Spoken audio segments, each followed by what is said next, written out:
Ako si Rose, 32 years old. At itong anak ko. Kakapanganak ko lang sa kanya noong isang araw. Wala pa siyang pangalan. Di ko na itatago. Nakakalungkot na may mga naisip na ako para umiwas sa bigat ng responsibilidad. Lumapit na ako sa mga taong kaya siyang ibenta para sa ilang libo. Handa na rin ako noon na ipalaglag kahit illegal at delikado para sa akin. Labandera kasi ako. At ngayon, onti lang nagpapalabas sa akin. Minsan, sapat ang kita, pero madalas kulang. Pangatlo ko na rin to. Tapos mag-isa lang ako. At kahit gusto ko siyang alagaan, nahihirapan na nga ako sa dalawa at wala pa akong suporta galing sa pamilya ko. Ano na lang ay papang sustento ko sa baby ko. Buti na lang, naglakas loob akong lumapit at humingi ng tulong sa amo ko. Ipinakilala niya ako sa tulong kay nanay at sa Buhay Foundation. Ginabayan nila ako sa aking pisikal, medikal at emosyonal na pangangailangan. Ipinaunawa din nila sa akin kung gaano kahalaga ang magiging desisyon ko para sa anak ko. Dahil dito, nakita ko ang aking kakayahan at pinili ko na mismo ang mag-aalaga sa kanya. Ang kwento ko ay isa lang sa maraming kwentong pag-asa ng mga ina na katulad ko. Para sa iba, ang pagpapaampon ng kanilang anak ang mas mabuting desisyon. At hindi yan masama. Nandyan din ang Buhay Foundation para gabayan ako na tahakin ang tama at legal na proseso ng pag-ampon ng bata. Pagpapaampon man o pagpiling ipagpatuloy ang pag-alaga sa bata, walang mas angat na desisyon. Ang mahalaga lang, dapat malayo sa peligro ang ina at ang kanyang anak.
Life was good. We were blessed. We had been married for a couple of years. We were enjoying life in Singapore, and we had a baby on the way. These were answers to our prayers. These were sources of comfort. However, comfort does have the habit of slipping away. 5 months in and 1 heartbeat less, we saw the perfect life we pictured slip from our grasp. There was pain, there was brokenness, there was sadness. After months of anticipating joy, we found ourselves in the middle of unimaginable grief. Across Southeast Asia and the Philippines, grief has made itself known to many parents, not due to the loss of a life, but the giving away of one. Soft hands and fragile skin sold to feed mouths and fill pockets for a day. There's no hate in the giving away, only desperation. Desperation brought about by circumstance. Desperation that leads to child trafficking, infant prostitutes, child criminals, abandonment. It's tough to see the demand for such a business at such a high level. Billions of dollars being used to fund the violation of innocent bodies, some too young to even comprehend the pain. Even more, it's tough to know that this is being done in the land we grew up in, right in the city we call home. Our hearts beat for these children, so much so that it beats for a specific one. If we were to be advocates for these children, then we must first be examples. In October 2017, a pregnant mother couldn't keep her child. So with desperation, she searched for someone to be the one to hold her baby in their arms. We wanted to help, and so we did. But we never knew that it would be our hands that God would use to cradle this child. 3 weeks in, and one heartbeat more, we had her in our grasp. Our hearts were filled with love and our souls refashioned. We are no heroes, just followers answering a call. Had we chosen to reject the call, turn our heads away, or hesitate even for a moment, our child would have been one of many whose body has become a commodity. She has one less child prostituted, one less child trafficked, one less child abandoned, one less child lost in the system, one less child victim, one less orphan. But she is just one less. There are millions of children out there who may never have access to a family, access to care, to nourishment, to shelter, to safety, to a childhood. But if more people extended their arms to these children, if the stigma behind adoption was redefined to be a culture of love, then 2 less children would be trafficked, 10 less children abandoned, 1,000 less children criminals, 1 million less children victims to this injustice. And instead, more children would be welcomed home by families. We'll treat them with love, provide them with nourishment, house them in shelter, care for their safety, and allow for them to have a childhood. Now the call is great, but the answer is simple. It's a heart willing to serve and a courageous kind of love. It's open arms and open homes. At the Buhay Foundation, we advocate for adoption. As of 2016, 1.8 million children in the Philippines were considered abandoned or neglected. And out of that 1.8 million, only 1,818 were placed for adoption. So as a response, the Buhay Foundation aims to develop programs that provide holistic care for pregnant women in crisis, to rescue babies before they are abandoned and disowned, and to encourage and guide families in their adoption journey. Through this, we hope to see a world where every orphan is adopted into a family, and that all families would be empowered to move in compassion and generosity toward children in need of families. Because at the end of the day, family is the answer.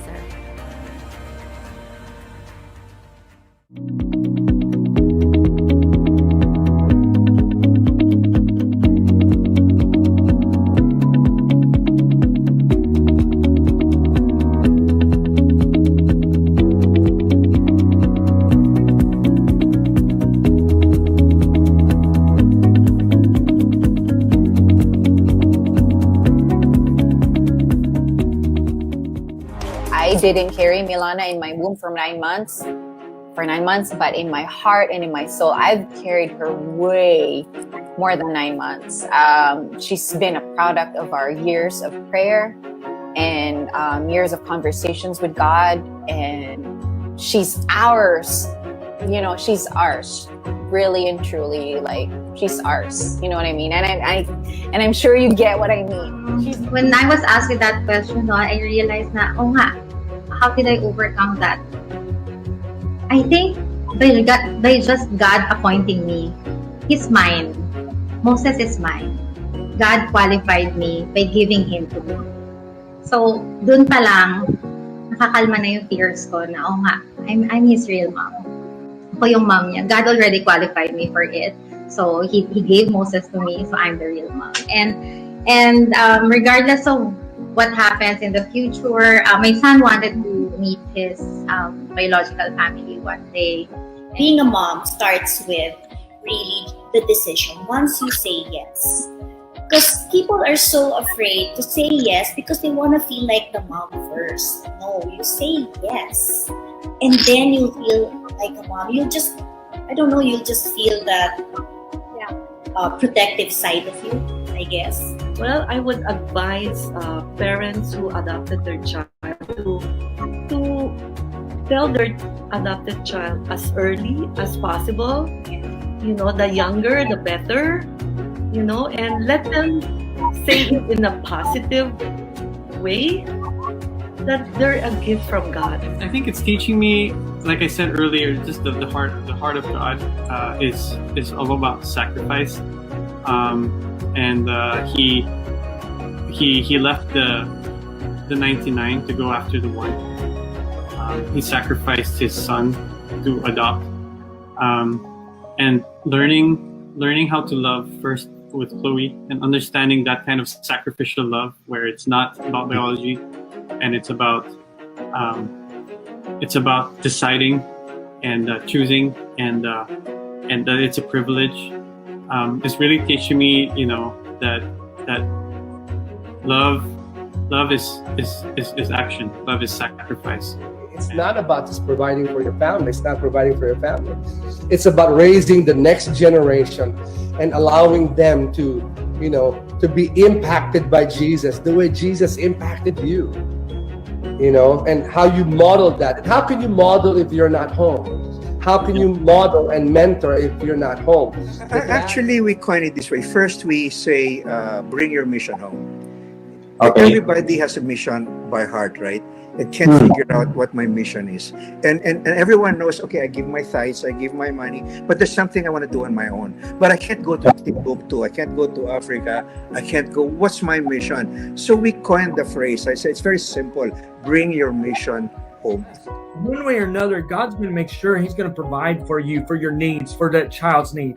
Just do the right part. You know, someone once said, stop asking God to bless what you're doing. Find out what God's doing because it's already blessed. So I think that we all need to look at, okay, let's not look at what's in front of us as far as finances and our circumstance and all this. Let's just do it, and God's going to bless it somehow, some way. Let's just trust God that He's going to come through for us. So my advice to all fathers out there, and of course to all parents who be parents, is that just be ready for it, because it's not going to be easy. Sure, yeah. But of course, all the fun that you have and the love that you're going to get from your children makes it worth it. And it's I mean, I'll do it 10 times over just to have that feeling of, you know, of having children who love you and call you daddy and call you mommy.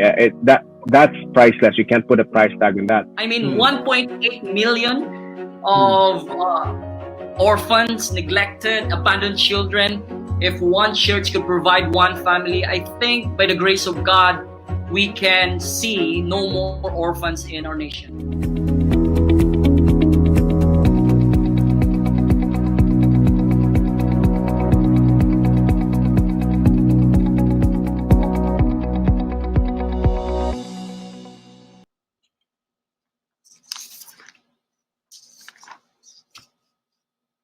Good afternoon, everybody. Hi, welcome to our live chat today. My name is Carissa Henson. I'm from Buhay Foundation. I'm very excited that you're able to join us this afternoon for our Mother's Day special. We have a great guests joining us today. I'm very excited to not just have you hear them, but for me to have the opportunity to speak to them as well. I'm so excited to learn from them and to hear more about their story, their relationship, and just their journey, their adoption journey together as a mother and daughter. So I'm very happy that you're joining us today. If you're joining us for the first time, welcome. So glad that you're here. So glad that you came across this live chat.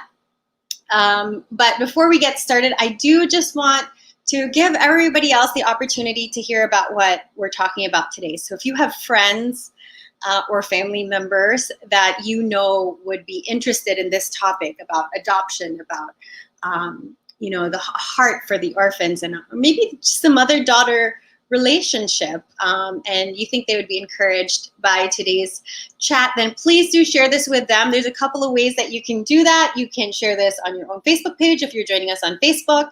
You can share this stream if you're watching this on YouTube. You can share the link with your friends and family as well. You could also host a watch party. I know that that's something that you can do if you're joining us on Facebook. And you can most certainly just tag your friends. Feel free to tag them on the comment section and make use of that comment section to send us your questions, your comments. If you're friends or fans of our guests for today, please do make sure to greet them. Let them know that you're watching. Cheer them on as they talk to us this afternoon. So yeah, please do get the word out. Our heart is that more and more people would hear about adoption and would be inspired to share their story, encouraged to speak boldly about their adoption journeys, not to hide it, but just to use their own personal stories to share this with others and encourage others to consider adoption. So please do that. Like I mentioned, if you are joining us for the first time, we are Buhay Foundation. So let me share a little bit about us. We're a nonprofit advocacy. And we're a nonprofit organization. Primarily our advocacy work revolves around helping bring the message that family is the answer. We believe family is the answer to ending the orphan crisis. We believe that, as much as orphanages are wonderful, they are not the end destination for children who have been orphaned. Our heart is that we would start to see the finish line differently. And we would see and know that, a child is not, child's not home until they're actually home in the arms of a family. And so we want to fight for that, and we hope you would do the same, that you would rally behind us as we advocate for children to be in families. So that's a little bit about us. If you're curious about adoption, we do run forums. Our forum is called we do have our adoption consultation, so you're most welcome to sign up for an adoption consultation. The link is right there. There are no bad questions or no wrong questions. All questions are welcome. So please feel free to get in touch with us. We run this all throughout the week. It's really easy to sign up, so we invite you to do that. We also have our Family is the Answer forums and webinars, like I mentioned. We used to do this live. We're in the process of scheduling our very first online version for Family is the Answer, which we are very excited about. Hopefully you are too. If you are curious about adoption, please sign up for this. This is for you. If you are a couple that maybe has been considering adoption for some time now, looking at adding to your family through adoption, this is also for you. If you're a church member, a church leader, and you just have a heart for orphan care and wanting to get involved and want more information on how to get involved in that way. So this is also for you. So please do look out for more on Family is the Answer. And I encourage everybody to sign up. You might have attended that live a couple years ago, but you're most welcome to sign up for the new online version, which we will be announcing more details about soon. All right, so I'm gonna jump right in. It is Mother's Day, like I mentioned, and I'm really excited to talk to our set of guests this afternoon because the mother-daughter relationship is something that I would love to learn more about. I know the mother-daughter dynamic is something that that can be really interesting. It's a really exciting journey for me as an adoptive mom to watch my daughter grow up. And to see in her just so many different things, things that I've imparted to her, things that I haven't imparted to her. And sometimes I wonder, are these things that are in her because maybe she inherited this from her birth mom? I don't know. So this mother-daughter dynamic is interesting enough, but when you throw adoption into the picture, I think it just adds a whole lot of spice to that. So I'm excited to talk to our guests this afternoon. So I'm not going to keep you any longer. Let me introduce them. Let me start with Melissa Moran. Melissa or Lisa Moran is not only a member of the board of Kaisahang Buhay Foundation, which has helped thousands of families adopt over the last 25 years, but she is also an adoptive mother herself. She's a mom to 2 daughters and now a grandmother. Meanwhile, her daughter Carissa came to the family through the beauty of adoption. She is now a mom of 2 boys, Mateo and Marco, and a strong advocate, having previously worked for KBF as well. Together, they will be sharing with us their experience of mothering through the hard years and their insights on the journey of adoption. So let's welcome Lisa and Carissa Moran. Hello. Hi. Thanks, Hi, Karina. Karina. Thank you. Good afternoon, everyone. Hi. Good afternoon. Thank you so much for joining us today. Miss Lisa and Carissa, we're so glad that you said yes to sharing your story with us this afternoon. Happy Mother's Day in advance to both of you. Same to you also. Happy Mother's Day. Thank you. Any plans for you guys this Mother's Day? What's Mother's Day going to be like in your home? In the home. Well, before pre-pandemic, we would have our monthly gatherings with my mom's side of the family, so everybody would be there. But then, since we can't do that now, we're just basically gonna be home.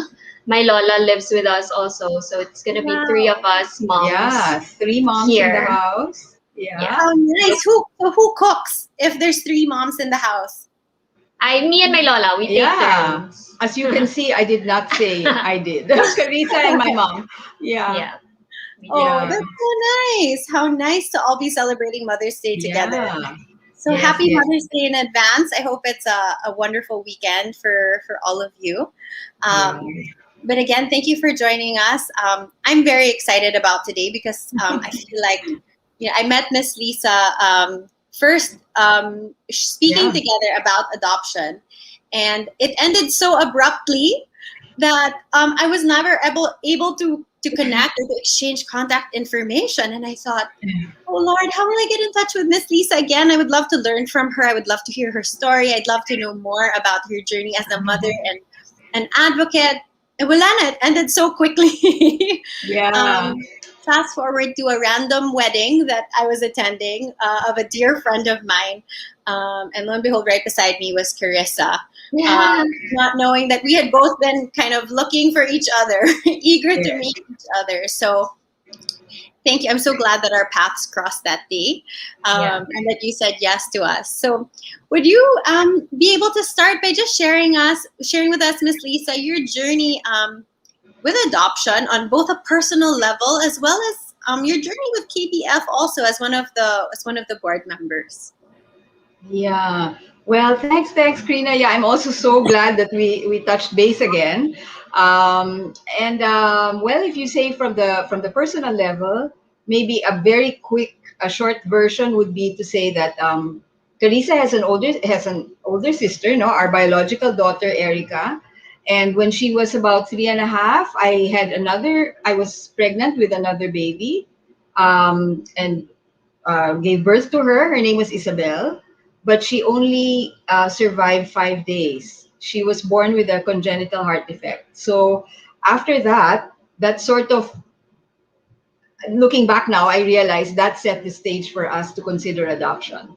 So the following year, which was 1987, which sounds like ages ago. Wow, thanks. Thank you.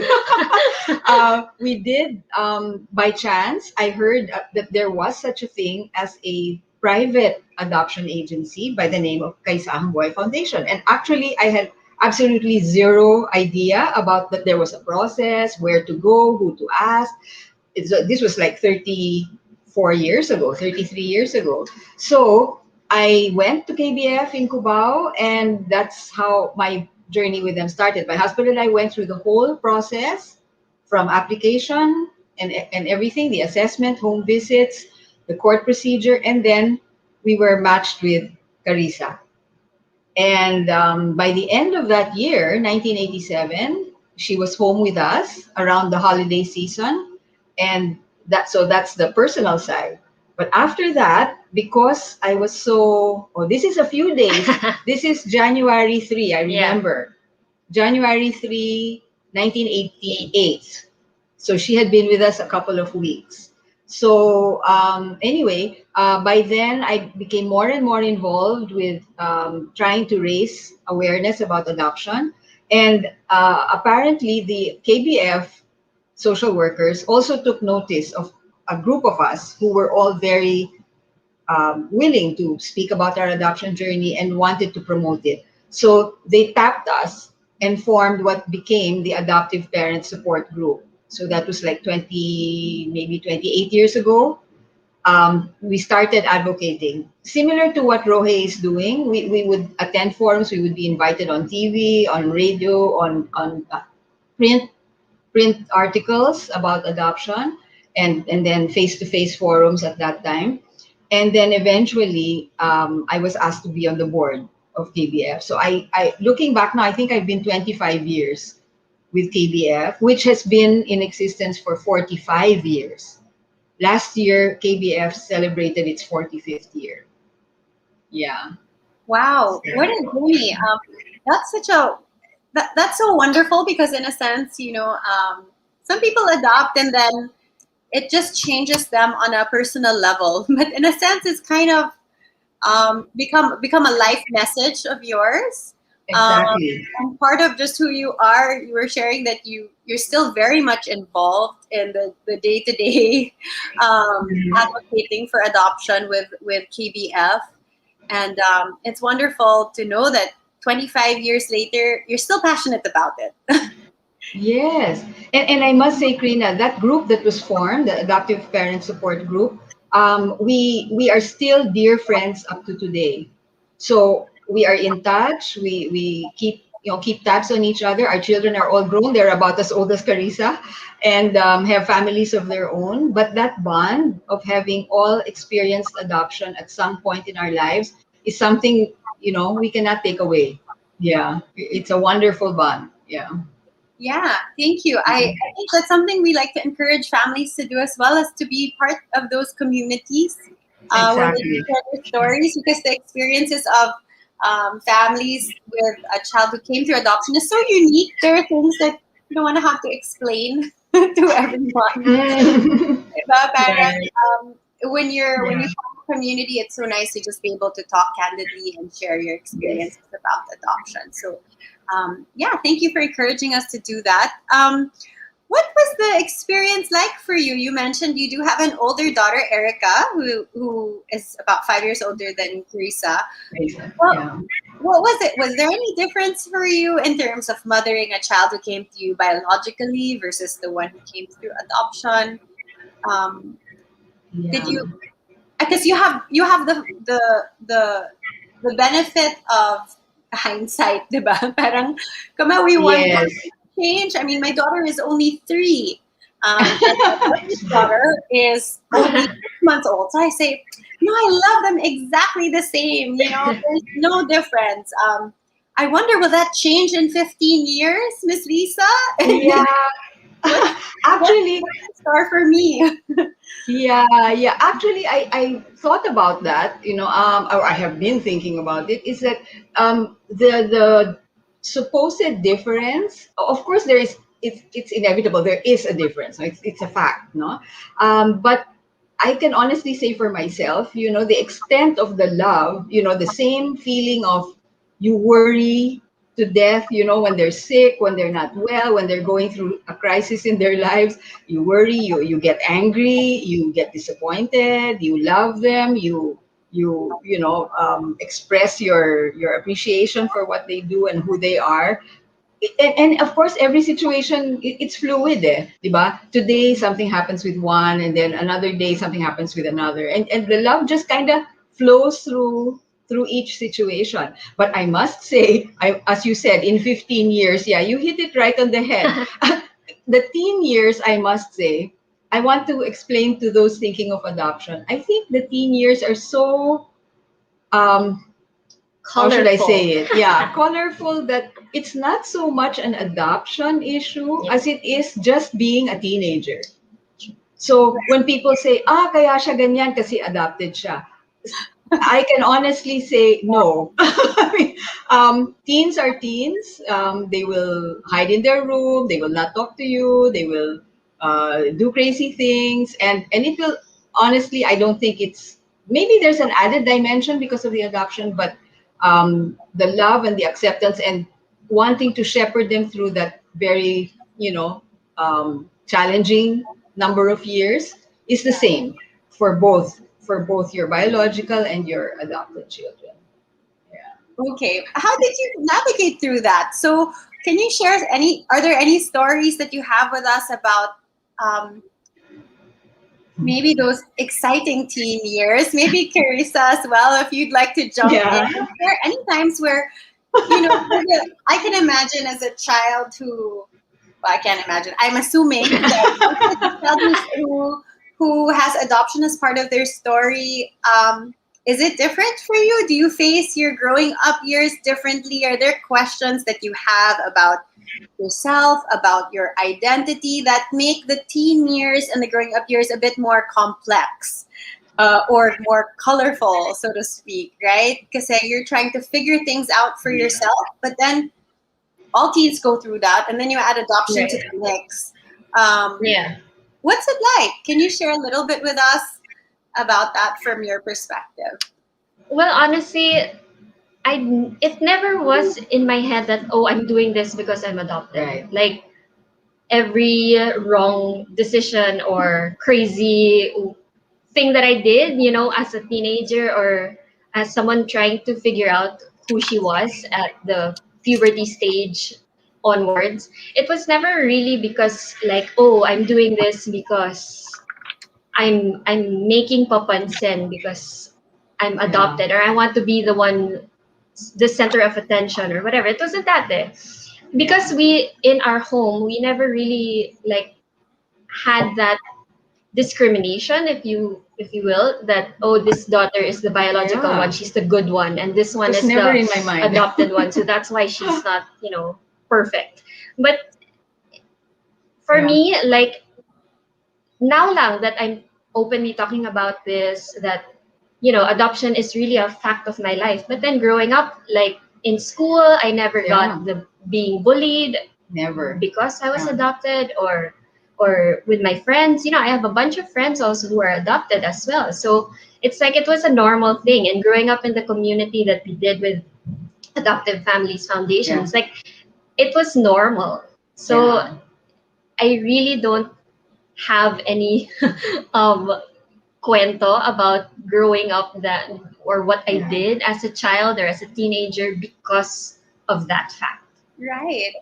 Maybe then I'll flip the question a little bit. What are the things, like, I think it's a great chance to kind of honor your mom. I mean, I'm so curious, like, Miss Lisa, what are the things that you did, or maybe Carissa, from your perspective, what are the things that your mom did, your parents did to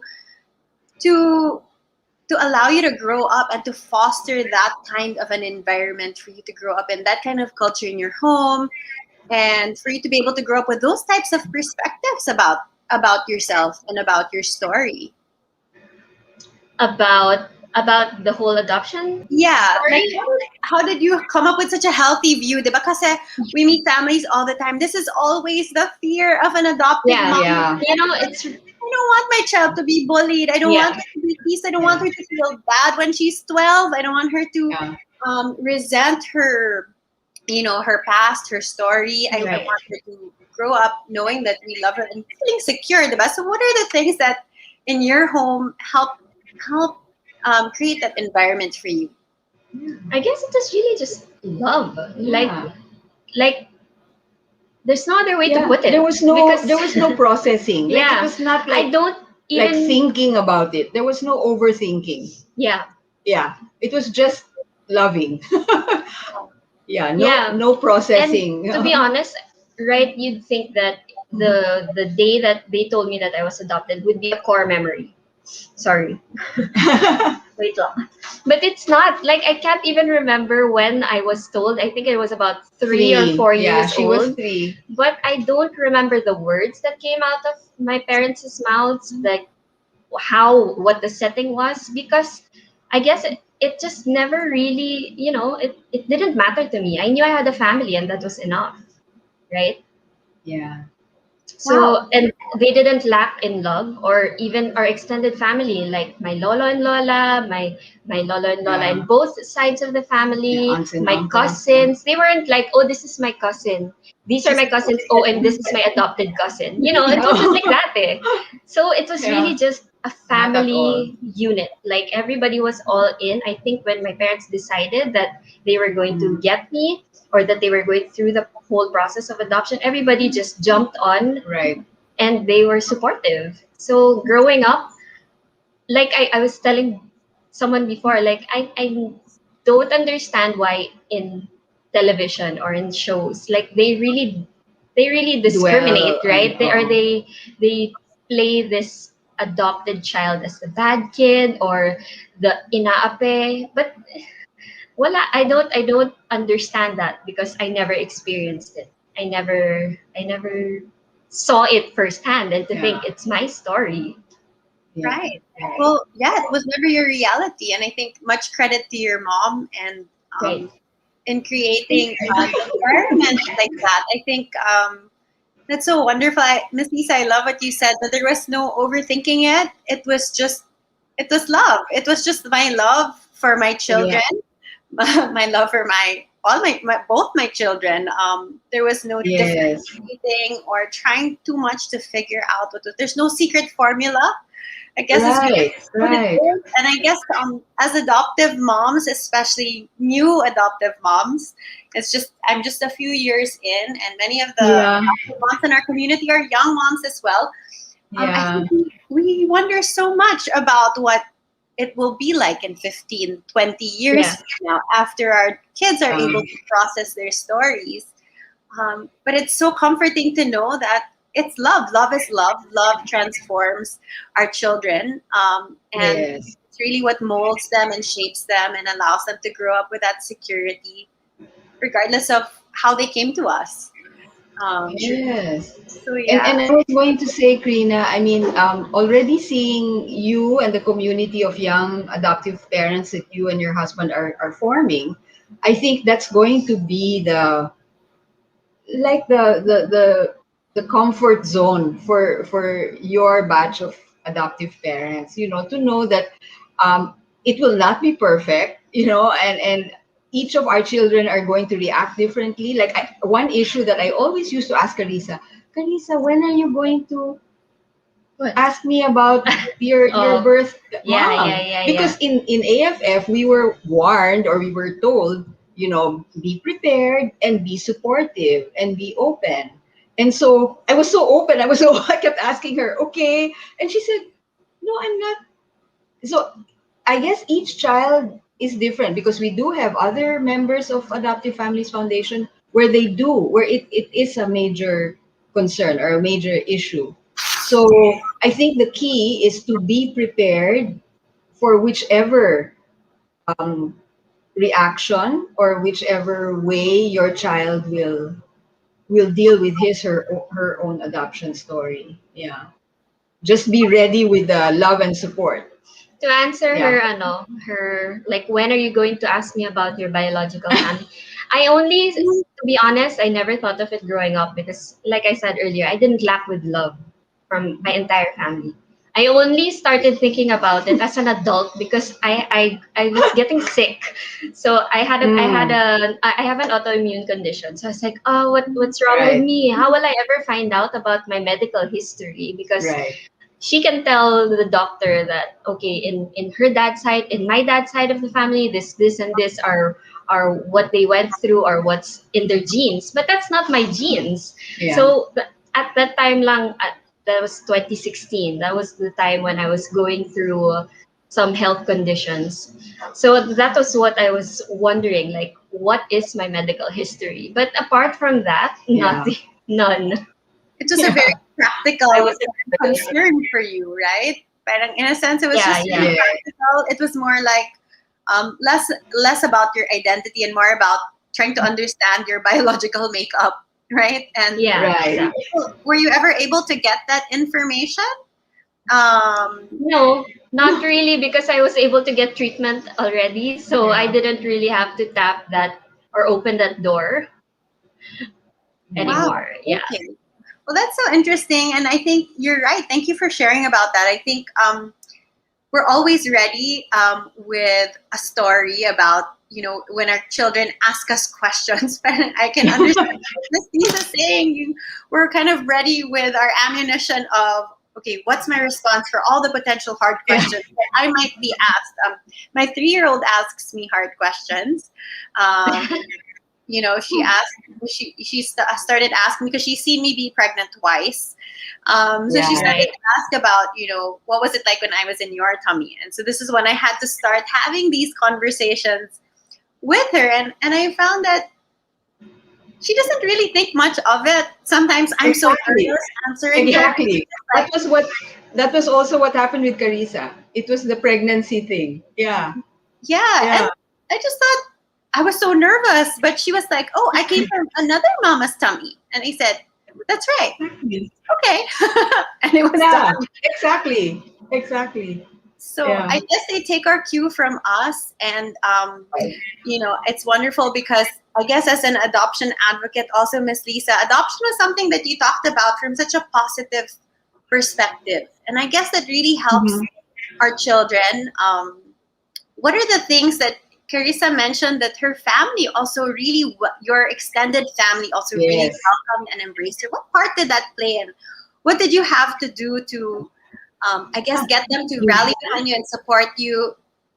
Yeah, and to maybe share the same perspective and view about adoption. I ask because I know there are families who say, yeah, Yes. but this relative is not really on board, or Yes. this relative might be a bit concerned. How could they Right. possibly, address that and help their family see the beauty of adoption as well? Yeah. I can only take a similar answer to what we said earlier about the child himself or herself is they will take their cue from you. And if you show them you're very cool about it, it's not like something you're ashamed of or a little bit hesitant about, and they go, you're very open about it in family reunions, family gatherings. I honestly, I don't know if we were just so blessed, on both sides of our family. I did never sense hesitance or anything from any family member, whether a nephew or niece, a cousin, an aunt, an uncle. Yeah, so much openness. I said, I wish the same for all families because I know that in many Filipino families there is that stigma, and then we have had stories in our adoptive group that they said their daughter or their son was not given a Christmas present, while the other children were, and so what an obvious difference. So things like that, I wish that would not happen because the adoptive parents are already trying their best to make this the most welcoming and safe and secure environment for their child. Yeah. Yeah, Yeah. thank you. I guess that raised the question which we didn't plan for. But just I'm curious. I see things because in my daughter Chloe, which I think, oh wow, she got that from me. Like sometimes the fear is you'll blame it on biology, you'll blame it on the biological background of the child. But there's so many things that I see in my daughter which I think good and bad. Which I think actually that's from me. She got that from me. And Carissa, this Mother's Day, what are some of the things I just wanted to take some time? Maybe you can reflect a little bit and share us. What are the things that you inherited from your mom that maybe biologically you might not have inherited, but you got that from her? Impartations from her, things you've learned from her that have shaped who you are as not just a daughter, but as now a mother as well. Yeah. Well, what I got from her that's not biological is I'm a crier. She's a crier. Like commercials make her cry. And I think that I got that from her. So that's one thing we have in common. And what I now am taking as a mother as well is just having a relationship with Jesus. That's what the best lesson that I've received from my mom, apart from working hard and being kind to everybody. It's really, just putting Jesus first, putting that relationship on top of everything else, and everything else that you need will just flow from that. That relationship. I learned that the hard way. I learned that from the start. As a child, I grew up in church. But then, of course, again, as a teenager, as a young adult, I went through a phase, but what she planted, what the seed that was planted early on in my life, It's still there. It's still there and Yeah. it's growing. So I guess that's what I can take with me as well. And that's the legacy I would also want to leave with my kids. Yeah. And God doesn't give up on us even in the difficult years. Never, never. Yeah. Would you say that your faith has been instrumental to helping you process and helping you have such a positive perspective about adoption being part of your story, about yourself? What maybe you could share with us a little bit about the role that faith has played in in in in your processing of your own adoption journey. Me? Oh, for me. Well, knowing that I have God to depend on, to lean on, to just run to for anything, especially this, like I know He blessed me with this family for a reason. And I know that if it were another situation, or if I were in another family, or if I were still with my biological family, would I have had that relationship with Jesus? I don't know. But because I'm with this family, I know for sure that that was the calling. That was why things happened with my ate Isabel, why she had to pass away, and why it had to be me. You. Yeah. That's the destiny. That's God's way of building our family, of building my personhood, my identity, because He made me so, and He brought me to this family. So I guess that's something that I consciously and unconsciously took along with me growing up.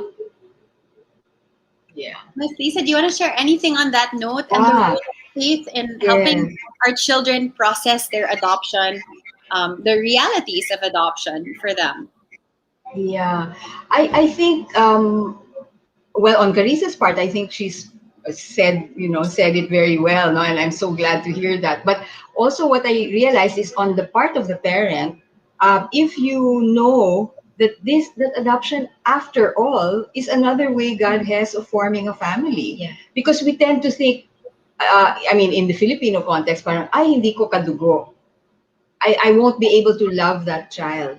But if you look at it with the perspective of faith and God's plan, you realize, oh, He has many ways of forming a family. This happens to be one. Bringing a child into it may not come from your body, but He's bringing this child into your family. So if you look at it that way, then the way you nurture that child is knowing that that child was destined to be yours all along, just maybe not in the the usual biological way. So it changes the way you deal with the situation, even the difficult situations. Yeah. Yes. Yeah, that's wonderful. Thank you. I think that's really encouraging for families as well, because maybe that was the secret sauce. Maybe that was the secret ingredient behind just the healthy perspective that Carissa has about her own story and about her identity and how she came into your family. And I think that's something that people who journey with adoption are curious about. But it's wonderful. I just wanted to maybe take some time to ask Miss Lisa, because not only is adoption part of your story, 33 years in, but there's also, the years of walking with Kaisahang Buhay Foundation, and hearing the stories of many different families. And Kaisahang Buhay Foundation is a private agency that does help families process their foster licenses as well as their adoption. Yes. Their adoption papers, and if they're interested in adoption. So we do want to also share a little bit about what Kaisahang Buhay Foundation does today.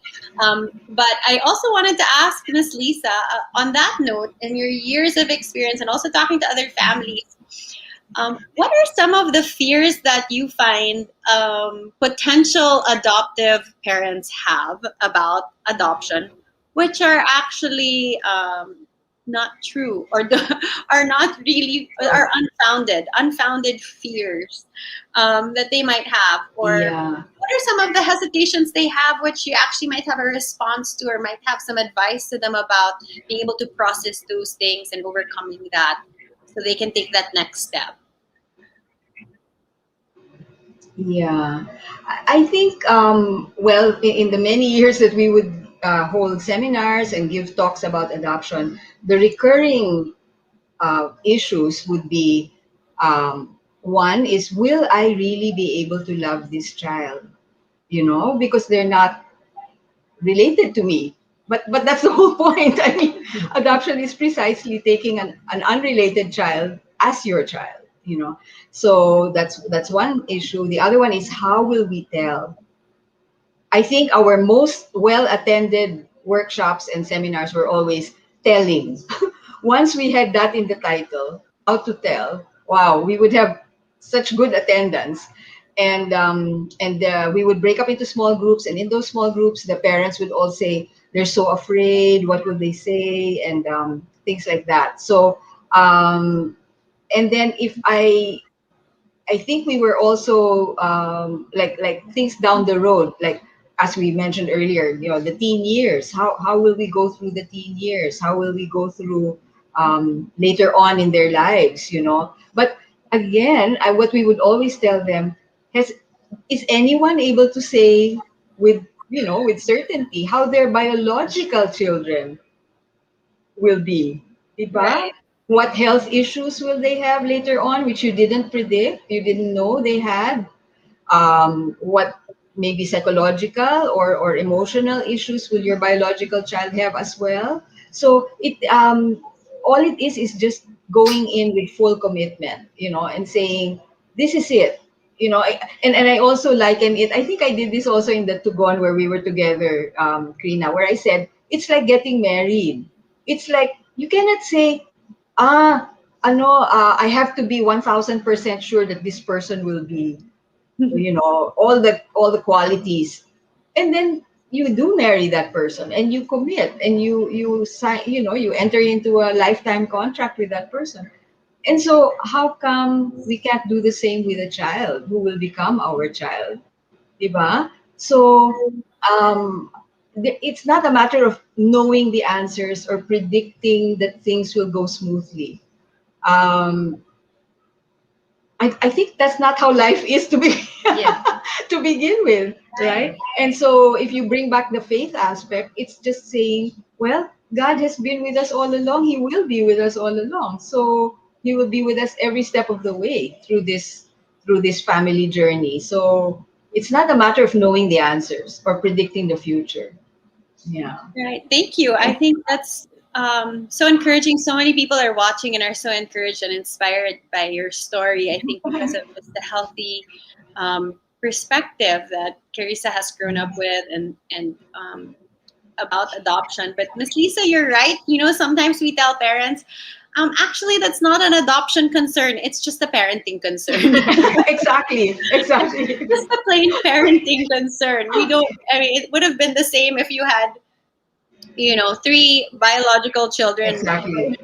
Anyway, you would be comparing and wondering. It's always different. Right. And yeah, I agree with you. I thought when you shared that about the analogy and comparing that to marriage and the commitment, you make a commitment not knowing, without any assurance that, you know, what you say to me today will hold true. But I commit anyway, and I will stand by that for the rest of my life, and I'll, you know, be true to that vow. And that's what it's like in adoption, regardless of Yes. what might come, Exactly. who you turn out to be, you know, how well behaved you might be or how rebellious you might be. I commit to you. I love you, and I will love you, you know, regardless of what the future holds for us together. So that's so encouraging. I do want to just mention to our viewers that if you have questions, please start sending those in.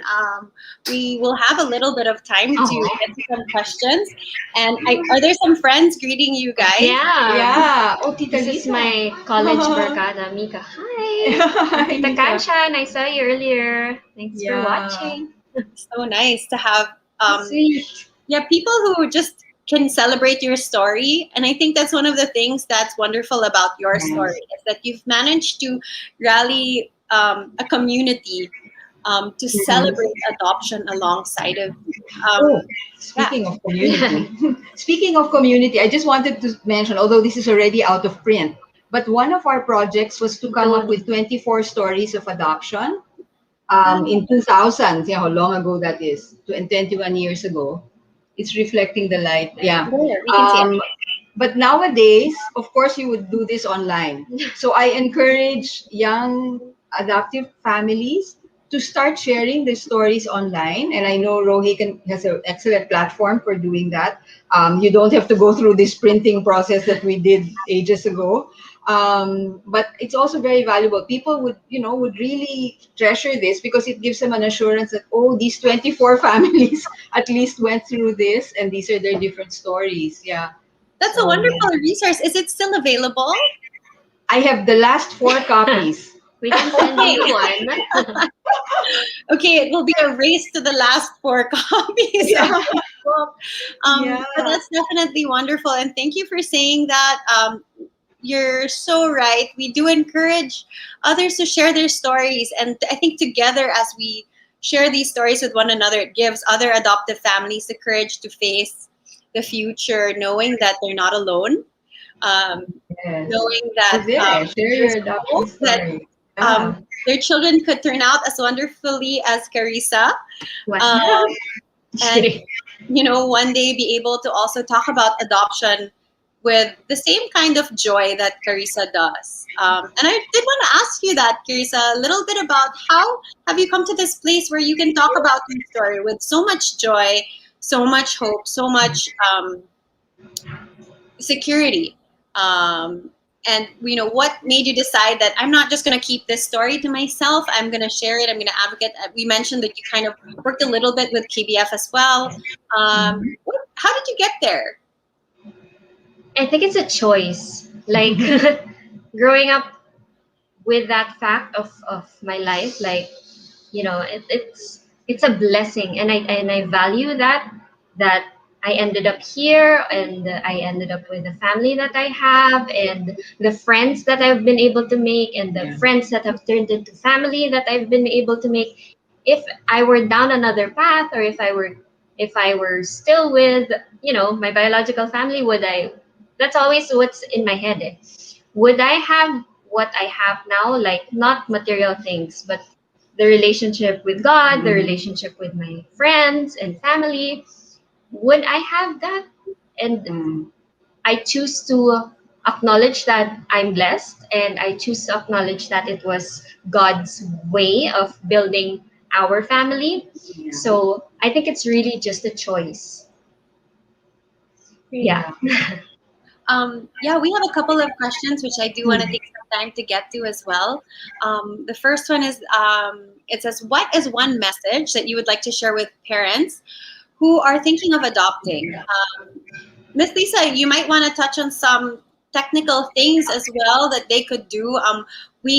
We send a lot of our families to KBF. Yeah, thank you. Yeah. Our CPA license.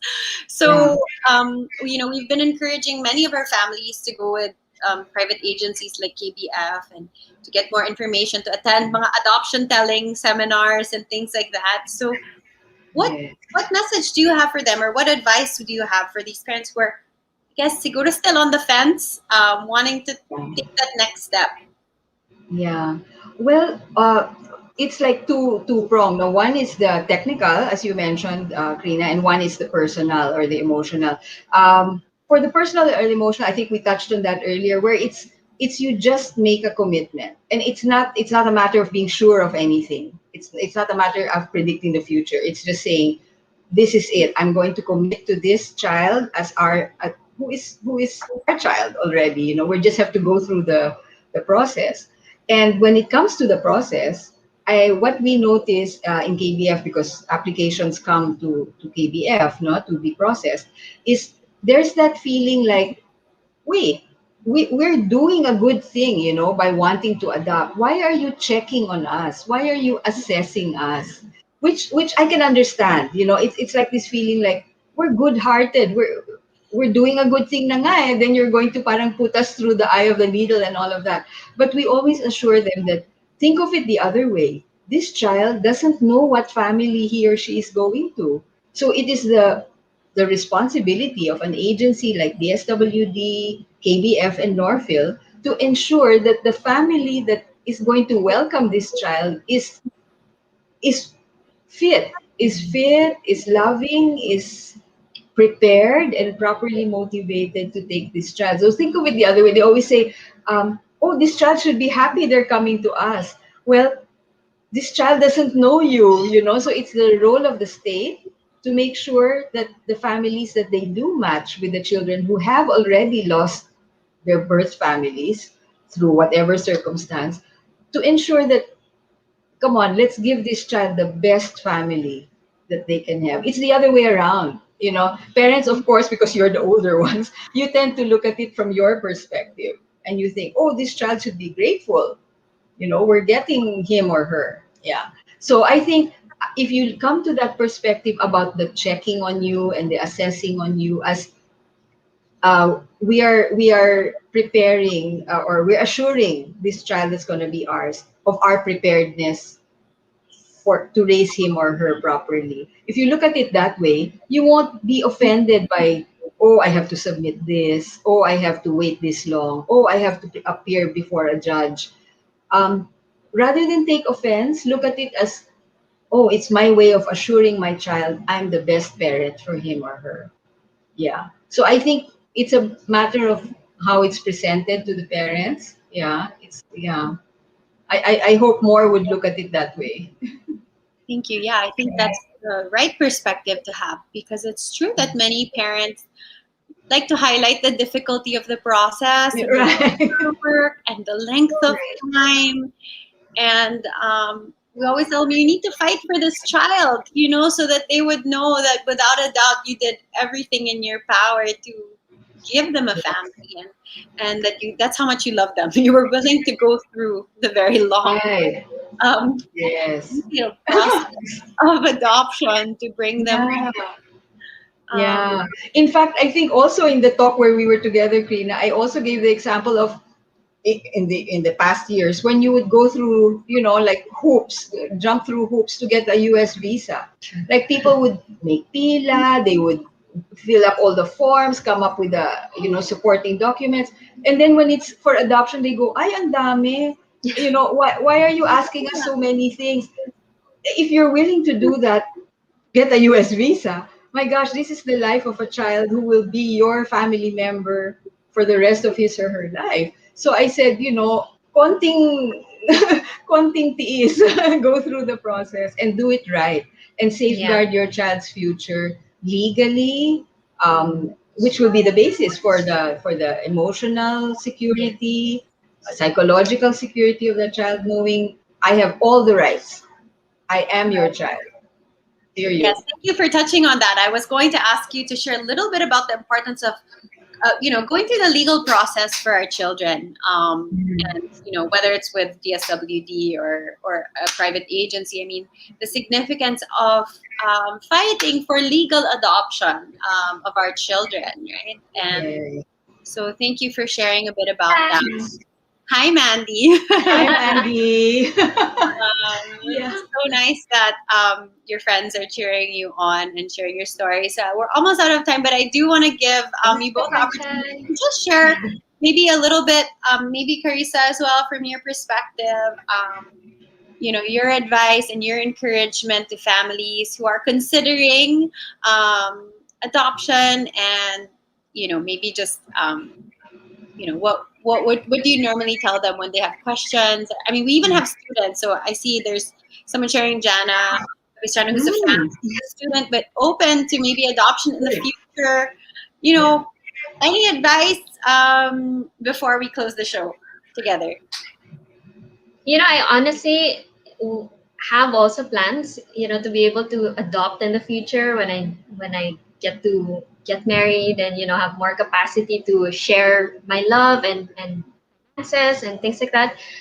I want to go through that as well, because I know the beauty of it, and being chosen is something so great and so amazing for me that I want to be able to do that as well. So like the advice is just really, love on your adopted child, on your child, on your biological child. Just show them that, again, like that you would did all of this to be able to take you home and to call you family. So that for me is already the greatest thing in my life. So I'm sure many other adopted children will be able to say the same thing. So being able to feel that love, not just from my parents, even from, again, extended family, friends, and just accepting that and not putting that, discriminating or putting me down because of being adopted,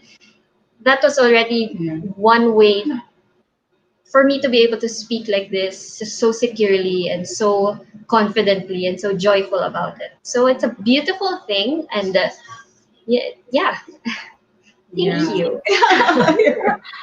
Yeah, I was going to say that about the legalization, that aspect of it. I As ABF, we do get many inquiries from people who don't realize that there is a legal aspect to adoption.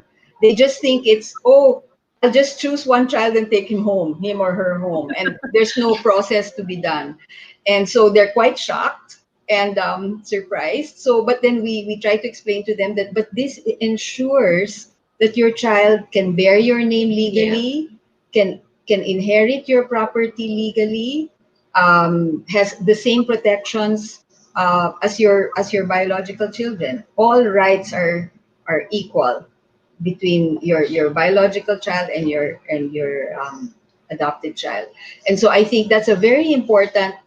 Um, it's both symbolic as well as legal. It's symbolic in saying, I love you this much. We're willing to really take the legal step to make you ours. And I didn't want this talk to end, Krina, without my raising, because I saw that a young person posted the question. I was so moved or by what you shared again in that group of young students that we spoke to the other time. Was you said adoption is not plan B. For me, that was a wonderful, wonderful insight, which I wanted the young people who were listening to us that day. That yeah, why us, our generation thought, oh, you think of that as that's your fallback, that's your last resort. You do that because something else has gone wrong. But I love the way you approached it, you and your husband, where no, adoption is our conscious choice. And I think young couples or ones who are preparing to start a family, it's great to plant that in their mind. It's not just saying, oh, I'll wait until I get pregnant. No, it's why don't we think of adopting, and make that part of the option, from the start. Yeah. I was so encouraged when you said that. Thank you. Yeah. Thank you. Yeah, I think that's been part of our story because we got questioned because the time we adopted our daughter Chloe, we were quite young. Yeah. Because of our age, I remember talking to some people who are in the adoption space, and when we were being interviewed, the question was, "You're so young. Why are you adopting?" Right. I tried my best not to be offended, not to take offense. But I just, adoption for us was not the backup plan. Can't you have children? Can't you get pregnant again? Because I also had lost a child previous to prior to my adopting my daughter Chloe, and I believe God used that to prepare my heart. But we didn't adopt her to replace our first daughter. She could never do that. Chloe can never replace, the daughter that we lost. And at the same time, it was not because we had no choice. Right. And so, we like to tell young couples that and even students. Yeah, you're right. Yes. Something to think about. It doesn't have to be plan B. It can be part of our conscious decision to consider adoption and how we build our family. So yes, thank you just so much, Miss Lisa. I do want to give you the opportunity to just invite people to connect with KBF and Kaisahang Buhay Foundation, and maybe you could share a little bit about how they can do that if they're watching this and they're thinking, all right, I think I'm ready to take that next step. How can they reach you? How can they get more information, and how can they start? Or maybe even access to things like you mentioned, the different resources that you have for adoptive families as well. Yes. Well, for those thinking about adoption, information is step one. So finding out more. So what we always tell them is a good place to start is visit the website. It's quite a long listahan of things, so they kind of get overwhelmed, but at least it gives them an idea. And then we always tell them, okay, after you've read through that, so go to the website, read the domestic adoption section, and then if you still have questions, there are contact numbers given on the website so that you can call someone, or you can email, or you can post a question in Facebook Messenger, and I will respond. And I will forward your question to the proper social worker or the proper supervising worker, so that your initial inquiry can begin. And then there's supposed to be a monthly online forum, similar to what Rohe is doing. Unfortunately, just for the month of April, because of all the sudden ECQ and all of this, our staff, had to be juggled about quite a bit. So we will be posting it on our Facebook page every time there's going to be an upcoming online forum. So being online makes it much easier for people to just sign in, listen, and you can ask your questions right there. Yeah, so that's a good starting point.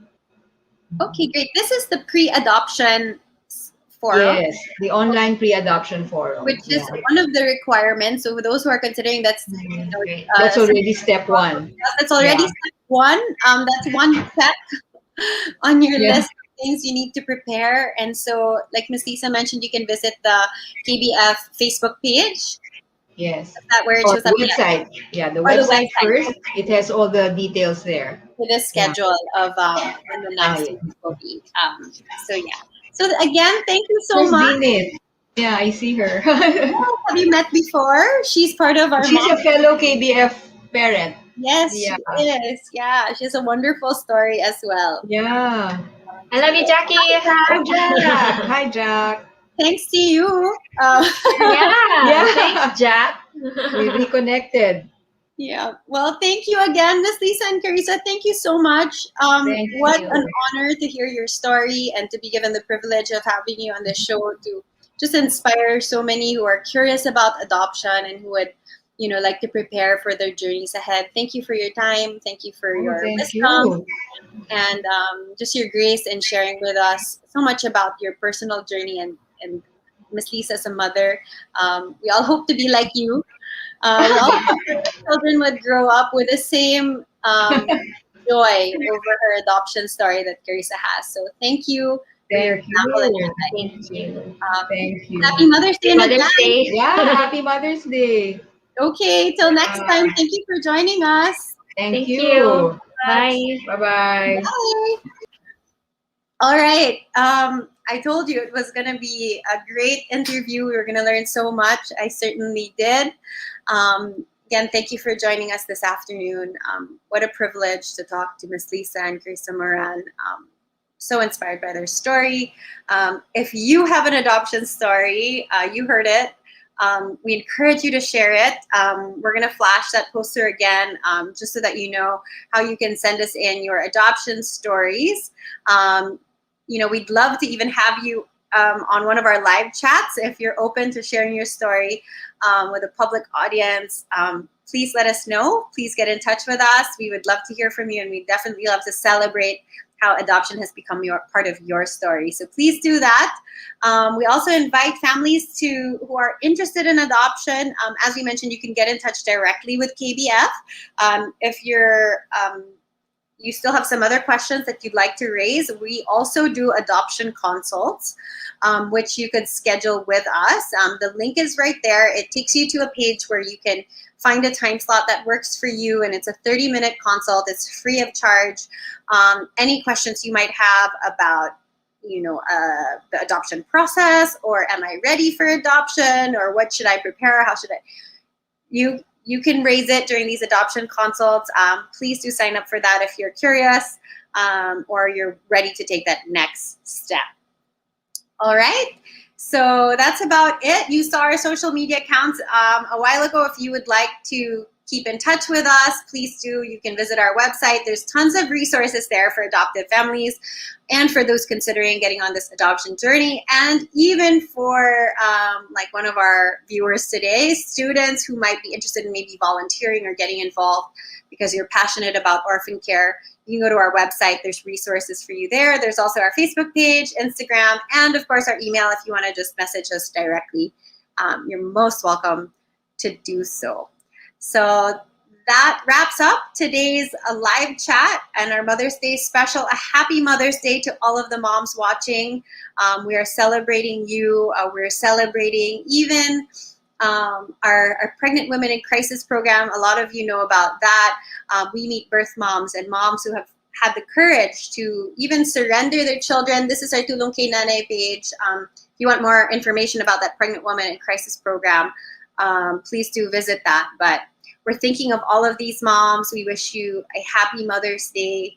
Our thoughts go out to you, and we hope that all is well. And so till next time, stay tuned for more announcements about our upcoming live chats and about the upcoming Family is the Answer online. So we'll keep in touch online. Till next time, bye.